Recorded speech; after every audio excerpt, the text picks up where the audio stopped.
Banyak yang menjadi guru karena dekat dengan bupati. Keinginan untuk memperluas cara berpikir.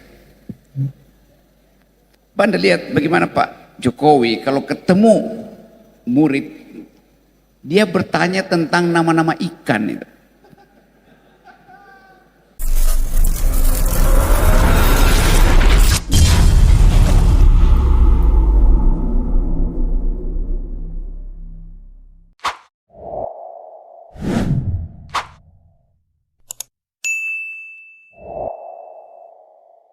Tapi oke, siapa? Kita bikin 3 penanya lagi. Dari ada anggota dewan nggak di sini ya? Ada anggota dewan nggak atau orang partai nggak di sini? Biar dengar juga, saya lihat pertanyaan. Nggak ada. Bapak anggota dewan, partai, oh guru. Saya udah tahu Pak keluhan Bapak. Saya mau lihat anggota partai yang pengen berkuasa ya.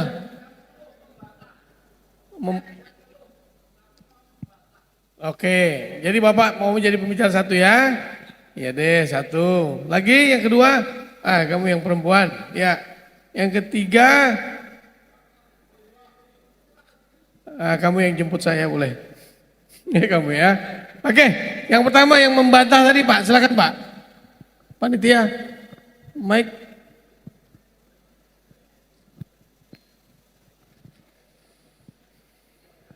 Assalamualaikum warahmatullahi wabarakatuh. Waalaikumsalam.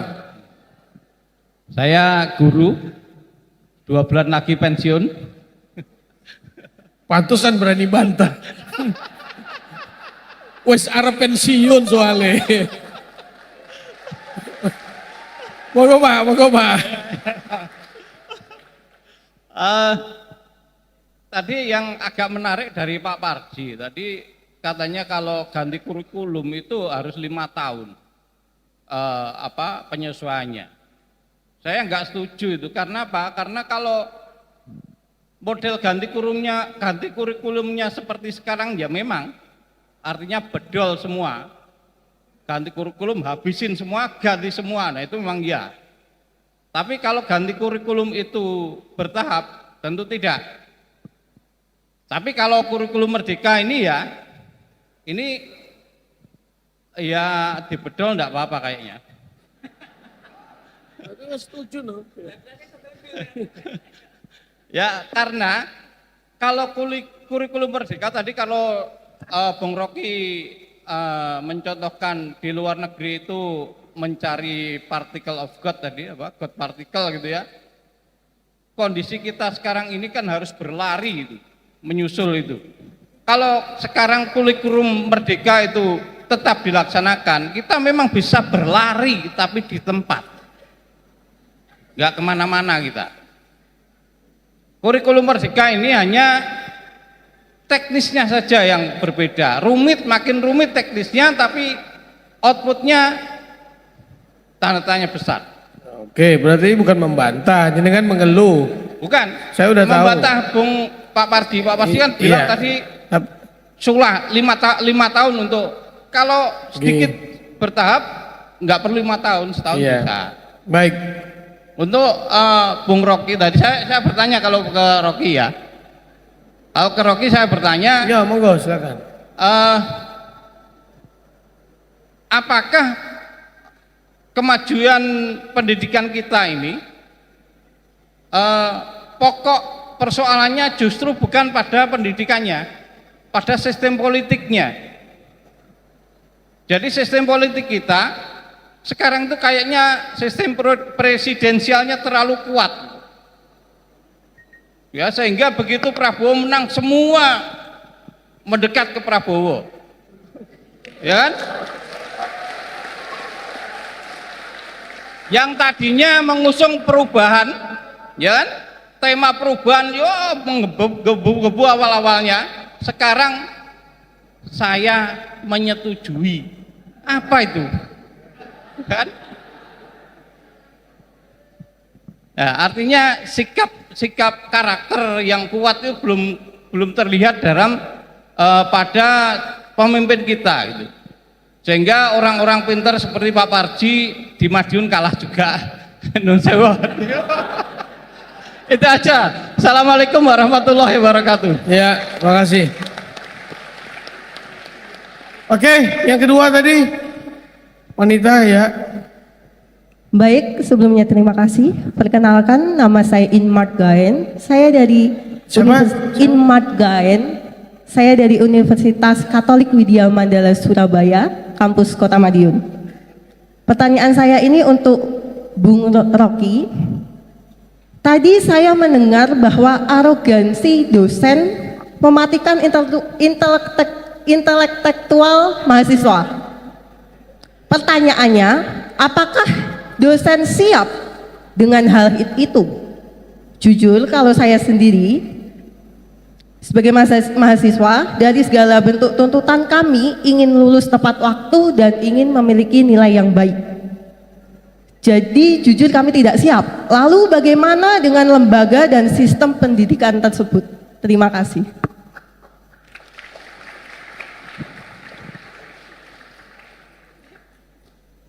Oke ya, mengerti ya. Yang ketiga, ya kamu.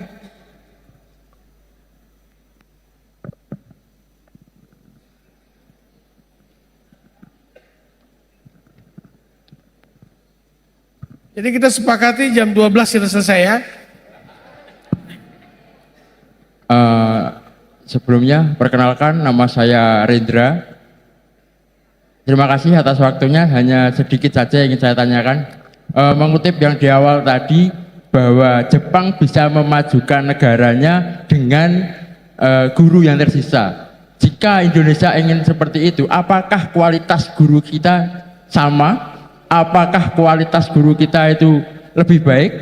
Dan di sini gini, keresahan saya itu banyak guru yang teriak-teriak naikkan gaji, naikkan gaji. Hei, kamu itu minta naik gaji, apakah kualitasmu sudah pantas untuk dinaikkan gajimu?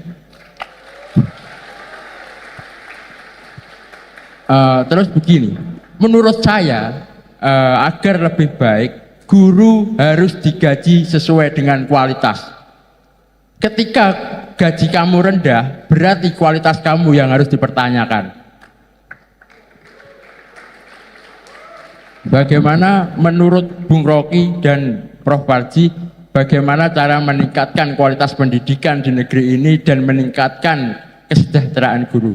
Sedikit closing statement dari saya, guru harus terus berkembang, guru harus terus berlatih dan berinovasi. Jika semua yang ada di sini sebagai seorang guru dan tidak mau berinovasi, berkembang, silahkan berhenti menjadi guru untuk saat ini dan selamanya.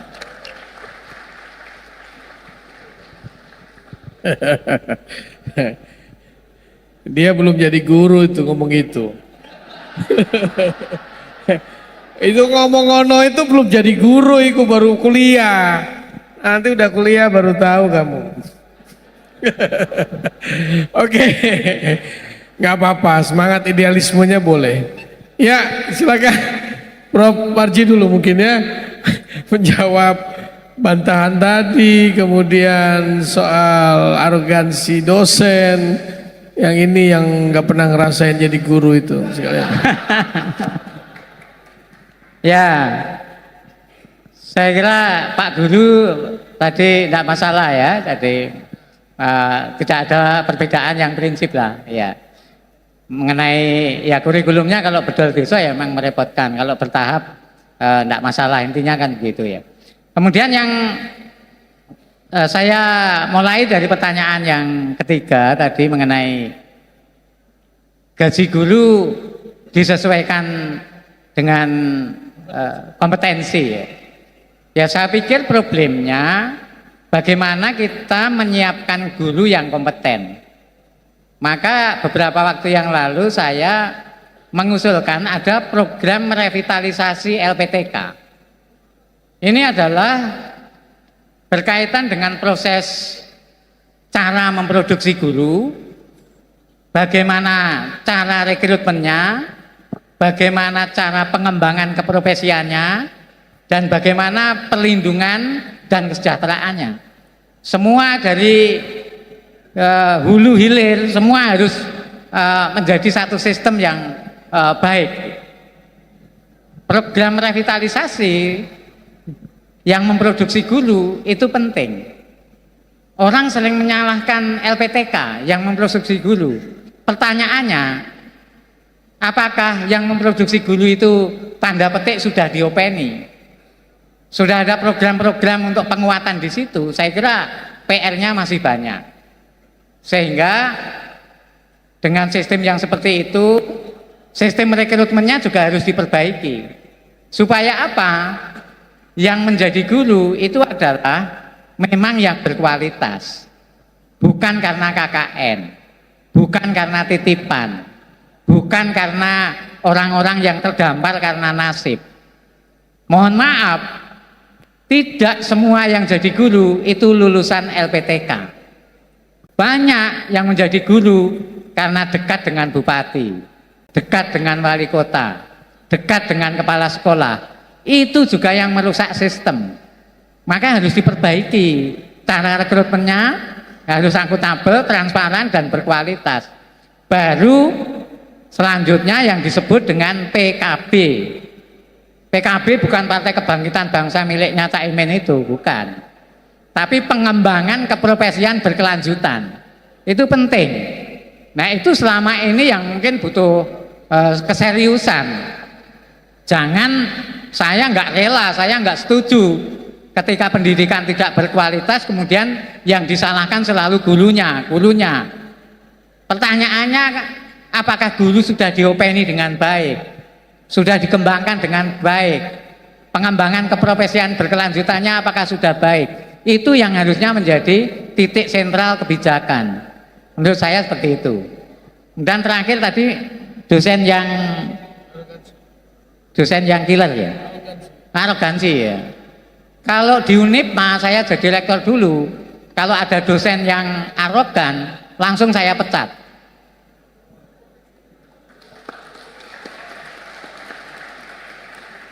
Dulu pernah ada ketahuan, ada dosen yang ketika bimbingan skripsi, mohon maaf, minta-minta. Ya tolong bawakan ini, bawakan itu. Ketahuan saya, langsung saya pecat.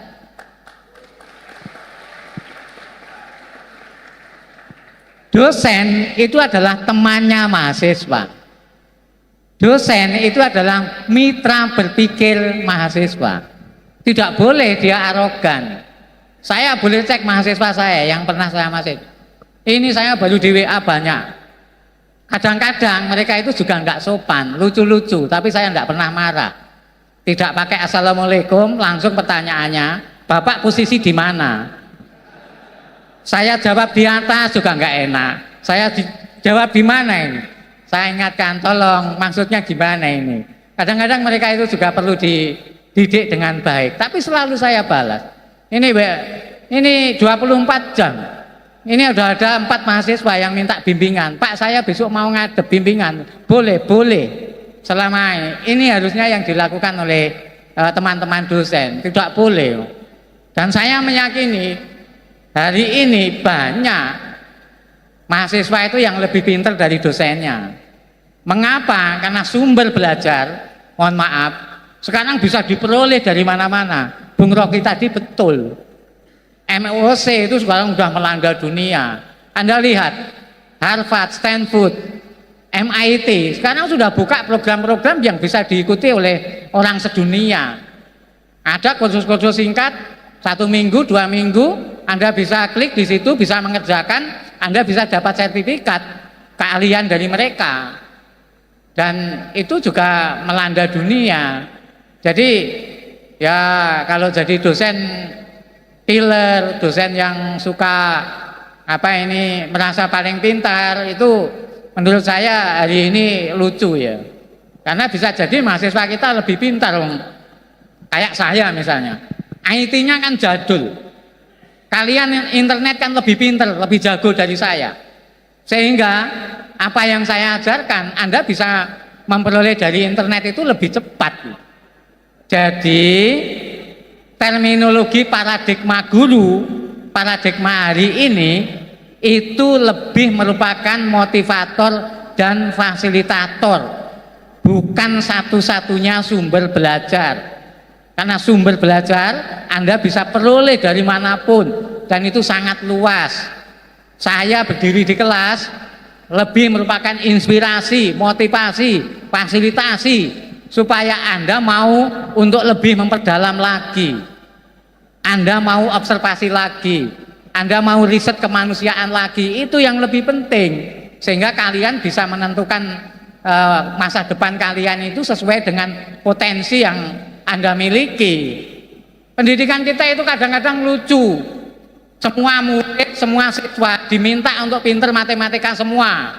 Kalau tidak pinter matematika dikatakan anak bodoh. Nah, itu menyalahi kodrat. Tuhan itu memberikan bakat, minat, IQ itu lain-lain. Mohon maaf, si Inul Daratista itu mungkin hanya lulus SD ya Pak Diki ya. Tapi sekarang jadi miliarder. Karena apa? Kemampuan seninya, kemampuan menyanyinya luar biasa. Luar biasa. Dia nyanyi 1 jam dapat 150 juta, 200 juta. Bu Novi ini dokter. Ngajar berbulan-bulan, paling per SKS dapat berapa itu? Ya. Jadi saya contohkan gini. Di Indonesia itu ada 4 Rudi. Yang pertama Rudi Habibie. Dia hebat, sukses. Karena kemampuan nalarnya, intelektualnya jenius luar biasa. Dia berhasil karena kemampuan intelektualnya. Ya, Rudi Habibie. Rudi yang kedua, dia hanya badminton. Bukan hanya ya, tapi dia badminton. Rudi siapa? Rudi Hartono. Dia juara 8 kali on England. Dia dicatat sebagai manusia yang hebat di muka bumi ini. Dia dari olahraga. Kakinya Ronaldo, mohon maaf, per pekan itu berapa miliar Pak Diki? Per pekan. Saya nggak ngurusin keuangan dia, Pak. Oh luar biasa ya. Itu harganya mahal sekali. Artinya apa? Anak-anak yang bakat olahraga ya jangan dipaksa untuk pinter matematika, pusing. Ya kon bal-balan, kon badminton, kon poli itu. Nggak apa-apa nilai matematikanya jeblok. Nah itu kalau guru mengharapkan satu kelas 30 orang semua pinter matematika, mohon maaf, sampai stroke juga iso. Nggak bisa. Jadi kembangkanlah, kecembahkanlah anak-anak kita itu sesuai dengan bakat, minat dan potensinya. Kurikulum kita itu harus memberi ruang itu. Ini yang benar itu seperti itu. Jangan semua orang harus diarahkan untuk menjadi hebat dalam bidang akademik. Academic achievement dan non academic achievement itu sama pentingnya. Mohon maaf, Rudi yang ketiga masak, Rudi Koirudin. Saya tanya Mas Ayi yang masak roti bluder di Madiun. Roti Madiun itu yang terkenal roti bluder Cokro. Saya pernah tanya, berapa gaji yang juru masaknya itu Mas? Itu beberapa tahun yang lalu per bulan itu sudah sekitar 30 sampai 40 juta. Nah, saya pertanyaannya, ada nggak guru yang digaji 30-40 juta per bulan? Yang keempat, ya cukur rambut, namanya Rudi Hadiswarno. Itu hebat, franchisenya di mana-mana. Saya hanya memberikan contoh bahwa kanal untuk sukses itu bisa dilalui dengan 1000 pintu. Tugas kalian mengecambahkan bagaimana potensi-potensi itu bisa tumbuh sesuai dengan potensinya. Pendidikan kita Ki Hajar Dewantara menganjurkan untuk itu. Jangan dipaksa yang tidak sesuai dengan karakter dan potensinya. Saya kira itu yang penting. Terima kasih. Ya, tapi jenengan juga sukses loh. Iya, kan sukses juga. Artinya sukses itu tidak diukur dari prosperity. Sukses orang itu tidak diukur dari kekayaan. Oh, mentang-mentang dia udah kaya lalu dianggap sukses, kan belum tentu juga. Yang koruptor ya sukses juga dong kalau gitu. Lebih kaya dari kita. Jadi sukses itu lebih kepada kita berhasil berbuat sesuatu kepada masyarakat, tentunya begitu. Jenengan sudah berhasil itu. Ya, apalagi Prof Rocky. Ya. Oke Prof, dari 3 statement, 1 pertanyaan, kemudian dari Mas itu tadi juga, kira-kira apa yang bisa Prof sampaikan kepada mereka soal statement, pernyataan, pertanyaan dan keluh apa tanggapan dari yang lain tadi. Oke, kalau semua hal kita paketkan pada Rudi, pada 4 Rudi itu kalah sama seorang mukidi.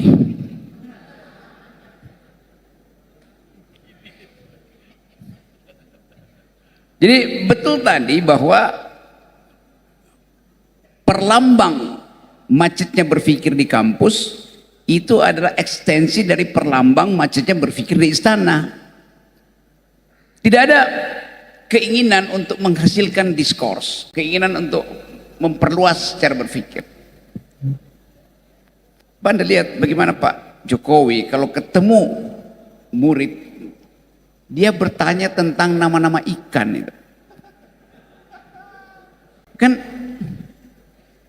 jadi murid diajari berpikir kritis oleh guru, tetapi disuruh untuk sekedar menghafal oleh presiden. Padahal presiden itulah guru negeri, guru bangsa tuh. Kan nggak bisa kita peroleh kan? Semacam dialektika. Coba saya kasih ilustrasi. Seandainya Pak Jokowi bertemu dengan murid, ya murid SD kelas 3 misalnya, lalu dia bertanya, hai muridku, tahukah engkau nama-nama ikan? Sebutkan 5 ikan. Terus si murid bilang begini, saya tahu Pak, tapi buat apa saya menghafal nama-nama ikan? Mengapa Bapak sebagai presiden tidak menanyakan mengapa ikan tidak bisa manjat pohon sementara cebong bisa manjat pohon?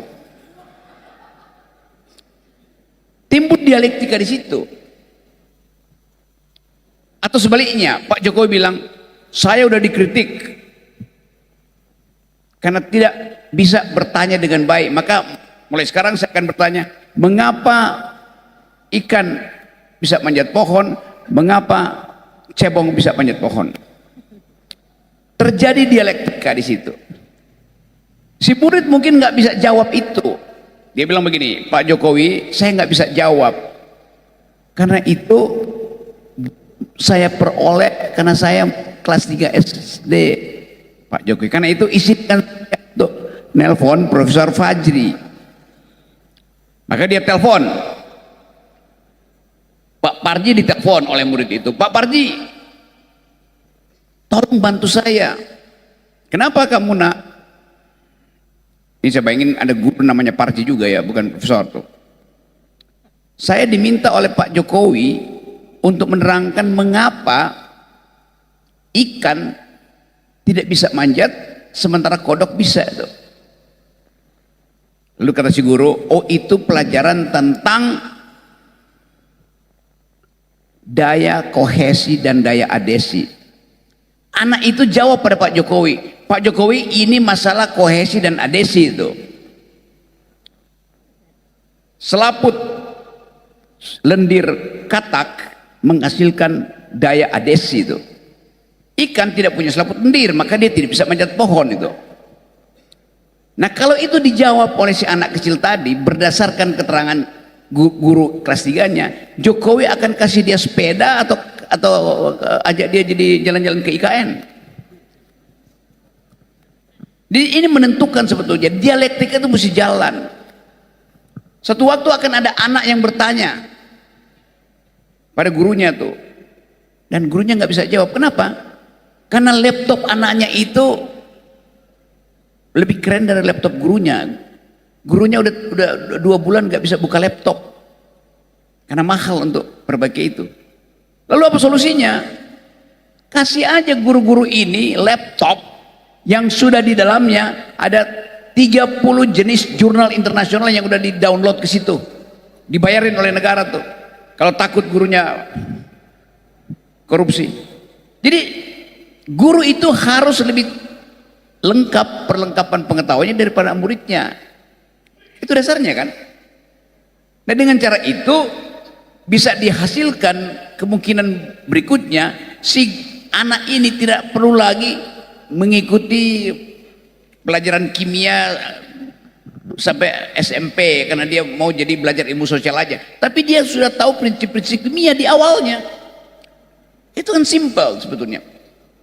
Sehingga dia waktu dia masuk jadi mahasiswa, dia menganggap saya sudah dapat dasar-dasar kimia. Saya tahu si murid mungkin bilang, ya saya bisa pelajari fisika dengan dua konsep saya bisa bikin bangunan semacam ini. Saya cuma perlu tahu konsep tentang metal fatigue, kelelahan metal. Saya cuma perlu tahu tentang tegangan struktural supaya fondasi itu kuat dari gempa. Selesai, dia bisa bangun. Kan dia cuma perlu diberitahu bahwa ada ilmu pengetahuan yang secara sederhana dia pahami supaya dia tidak ditipu dalam perdebatan nanti.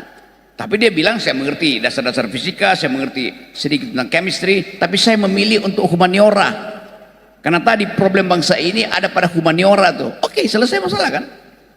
Jadi kemampuan kita untuk menghasilkan dialektika terjadi karena justru ada masalah. Masalah itu mesti dikenali oleh Menteri Kementerian Pendidikan, bukan dengan mengatakan merdeka belajar, tetapi tidak merdeka bagi si murid untuk bertanya. Kan bisa jadi si murid dalam kisah tadi itu dia bilang pada Pak Jokowi bahwa ini adalah pertanyaan, seharusnya pertanyaan pada anak SMA, lalu dia dibentak oleh Pak Jokowi, lalu dia bentak balik lagi. Kan Pak Jokowi yang taruh menteri yang bodoh sehingga saya terpaksa mesti belajar lewat guru-guru saya yang sifatnya privat. Jadi sekali lagi yang kita sebut pendidikan itu adalah metode kritis untuk mempersoalkan, bukan untuk menghafal. Itu dasarnya simple tuh, mempersoalkan. Itu pentingnya makan ikan daripada menghafal nama-nama ikan. Karena ikan memberi kita protein. Dan kalau Anda makan ikan, sebaiknya pilih bagian kepalanya tuh. Karena kepala ikan lebih bergizi daripada kepala negara.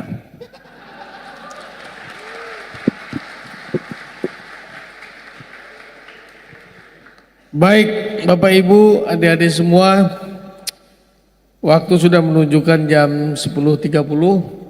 Saya dan Bang Rocky masih harus lanjut ke Surabaya karena besok pagi harus ke Balikpapan. Tapi komunikasi ini tetap saja kita pegang. Ada nomor WhatsApp yang saya berikan kepada panitia. Forum Diskusi Akal Sehat. Saya adalah Ketua Forum Diskusi Akal Sehat. Kita selalu membawa orang-orang yang berpikiran sehat seperti Bang Rocky. Sebetulnya pada kesempatan ini saya mau bawa guru gembul juga. Guru gembul itu termasuk orang yang berani juga soal pendidikan di Indonesia, ya. Bahkan dia tinggalkan semua tuh yang administrasi yang gak perlu tuh diabaikan saja. Apa yang dilakukan? Yang dilakukan adalah dia batalkan semua administrasi itu, tapi dia beri grafik keberhasilan dia mendidik anak-anak muridnya. Itu agak radikal, ya, agak tidak umum, tapi accepted akhirnya di masyarakat. Jadi hari ini kita sama-sama tahu bahwa kita masih pesimis soal sisi pendidikan Indonesia, karena pendidikan Indonesia sangat bergantung pada situasi politik negara, ya. Tadi sudah disampaikan juga beberapa hal tentang sistem politik negara. Kesimpulan kita hari ini adalah bahwa ada ide pemikiran dari Madiun, Prof. Rocky, Prof. Parji, bahwa diusulkan supaya tidak menjadi suatu polemik sistem pendidikan Indonesia itu harus ada blueprint, ya. Hanya saya berpikir mungkin blueprint itu nggak usah tingkat nasional lah, karena terlalu banyak otak-atik negara dan politik di sana.